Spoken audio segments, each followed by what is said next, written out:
I have friends from Brooklyn, I have friends from Canaan, I have just friends from all sorts of walks of life, so I thank you.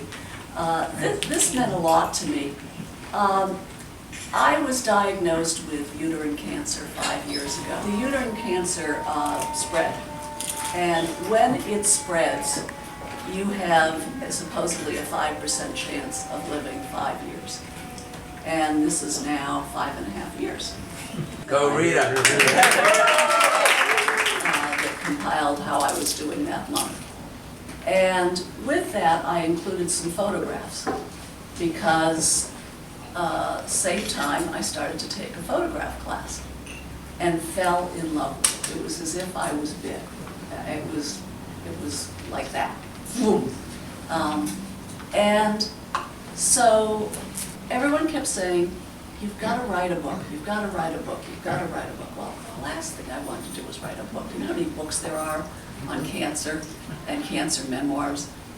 So I woke up in the middle of the night one night, about 3 in the morning, and said, whoa, photography. What about combining photography with, you know, my story for that month? And so that's what I ended up doing, was taking some photographs and writing a story of how I was feeling that month or what I was doing.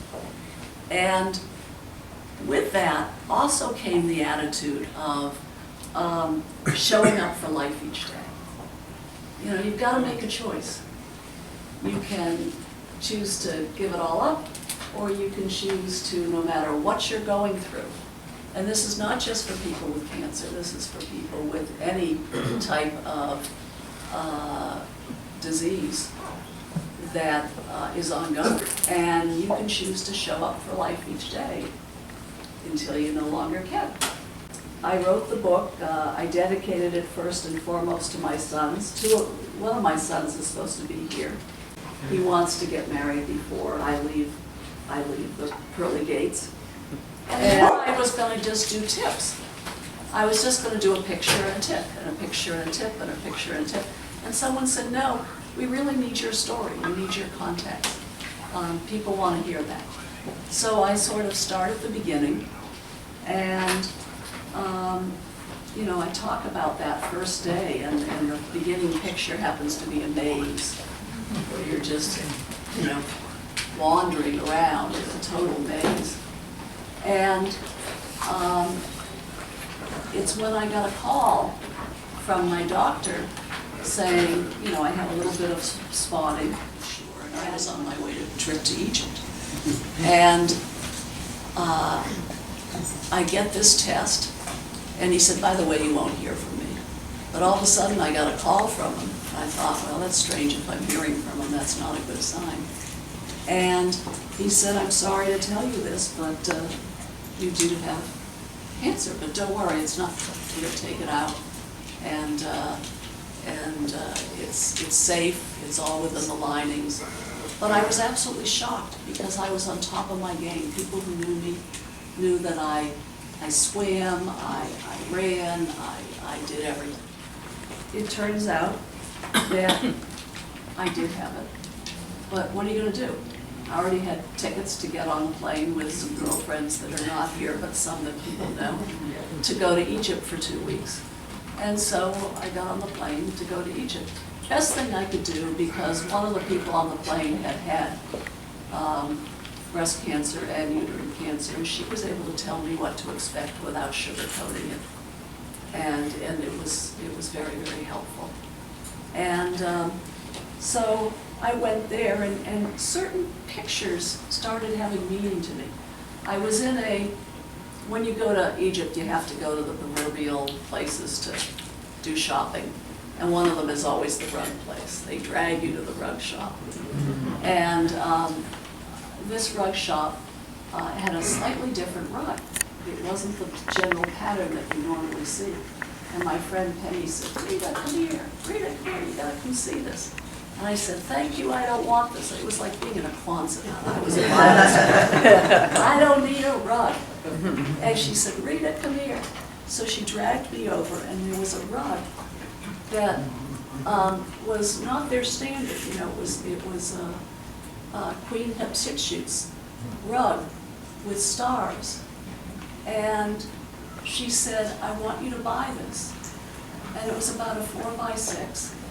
And she said, because when you get up every day, you'll put your foot on these stars, and these are your friends who are all praying for you and protecting you every day of your life. And I have that beside my bed, and I do step on it every day.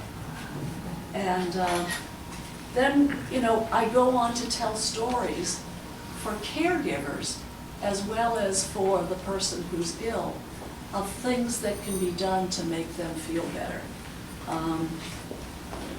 When I came out of my operation, there were 2 people in the room. One was feeding me ice chips, that was my younger son, and another person was rubbing my feet with cream.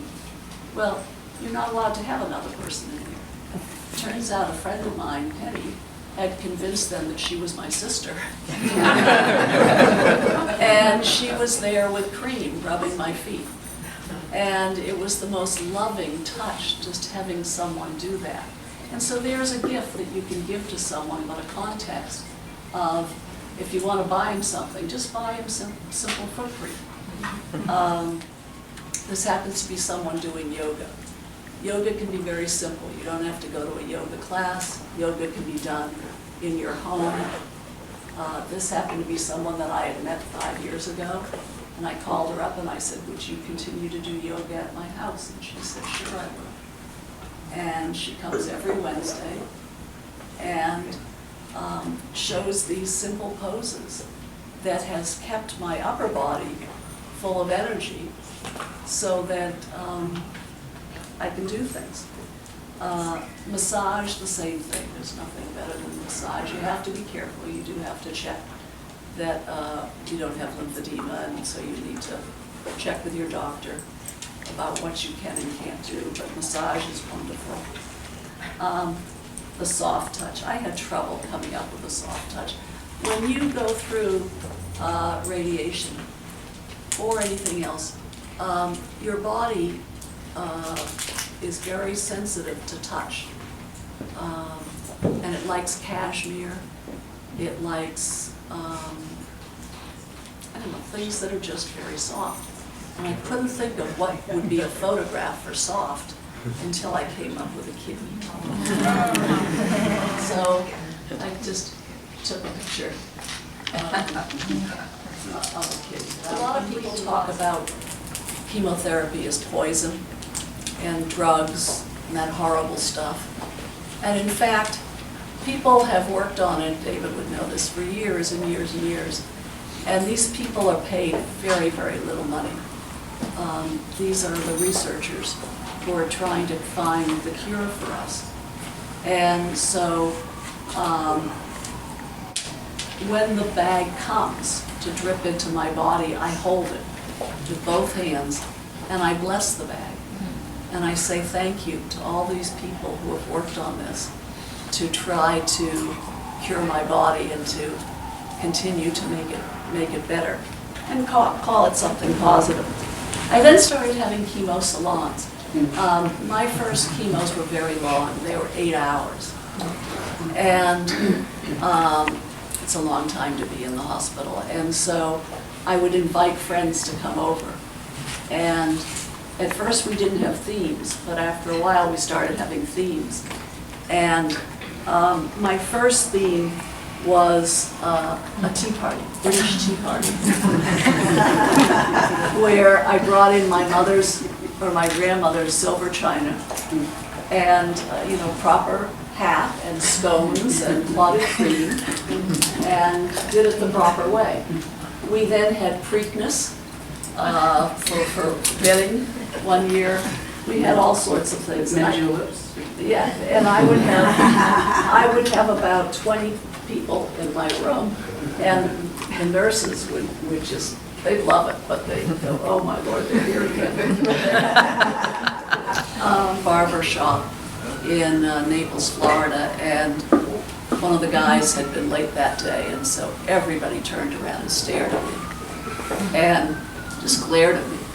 And I felt so embarrassed, and they said, look, if you want to have your hair shaved, it's going to be at least an hour or what from now. And I thought, I'm not sitting here for an hour and everybody glare at me. So I left. We went down the road to another place, and a woman barber, I didn't know they were women barbers, walked up to me and said, if my patient doesn't show up, or client doesn't show up within the next 3 minutes, I'll take you. Well, the person did show up, unfortunately. At the end, I went to try to pay, and he goes, no, it's already been paid for. I said, what do you mean it's been paid for? He says, the boss has paid for it. And I went up to the boss just with tears in my eyes. I was so moved. And he told me the story about how his wife had had cancer. And he said, anytime you're in town, just let me know and your haircut's for free.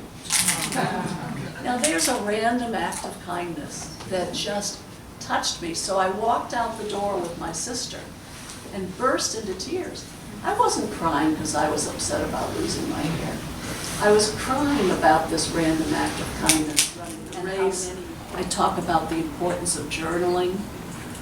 I talk about the companionship of books when you wake up in the middle of the night, and you don't have anything to do. I then listed a bunch of books that I happen to love this past year. Napping, the importance of napping. You do need to nap a lot. Needles. I'm scared of needles, and this is all about acupuncture. And acupuncture, works for some and something to consider. Transfusions, I've had a lot of them, and I talk about that. They're really not all that hard. The love of dogs. This is my sister's dog. Big old buddy, the biggest chocolate lab you could ever see. I mean, look at, when I saw Richard tonight, I said, what have you been doing? He said, I've been doing more and more pottery. Frey has been doing it for years.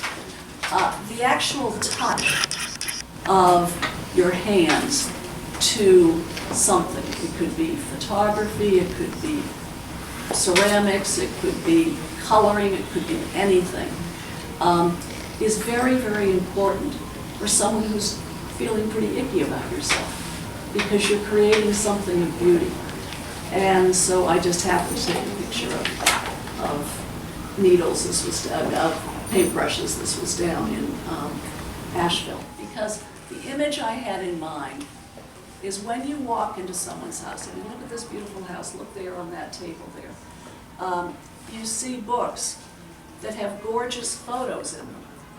And when you see the gorgeous photo, you say, oh, I want to go to that place. If you just see the writing, it's not quite as enticing.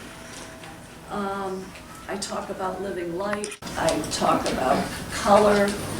I talk about choosing your team. I happen to love this photograph because choosing your team is not only your oncologist, but it's everybody. This happened to be choosing your team, my oncologist. And my oncologist and I fight all the time. We have a great time sparring with each other. And this is a picture taken, my photo group will remember this, when we went to, we got to go into Central Park. And this is a picture of the bears. And I just laughed because it's a picture of me with my oncologist. Then there's, adventures and travels, and this is one of my pictures of a skimmer in Martha's Vineyard. It's very rare to find them and to have them getting up this early in the morning. And so there's some rare pictures combined with just some thoughts. This is meditation. There's a picture of the next chapter. And there's a picture of the ending and the unknown. A lot of people have this photo. I may have one of these around the room here. This was taken in Martha's Vineyard. And this was me when I had my hair shaved. So every picture in here was taken by me, except the two, the one with the big hat and this one, that were taken by a friend. So I'm here to answer any questions. There's so much food. There's a lot more to drink. We're doing this because some people. White wine is red wine. We're doing this because some people had other engagements they had to get to. I'm ever so grateful that you made it to this first one. But please stay. Rita was going to Brazil. She went off and she had a flight around 5 or 6 o'clock. Now she scheduled every second of every day, which probably has something to do with how she's dealing with this unwanted guest. And at about 3:30, I was talking to her, and someone walks in speaking Spanish. She had a 5:30 flight. And I said, "What are you doing? You gotta go to the airport." She says, "The Spanish tutor is coming for 50 minutes because when I get to Brazil, all night, I have to give a speech in Spanish at 9 o'clock in the morning." And that's who Rita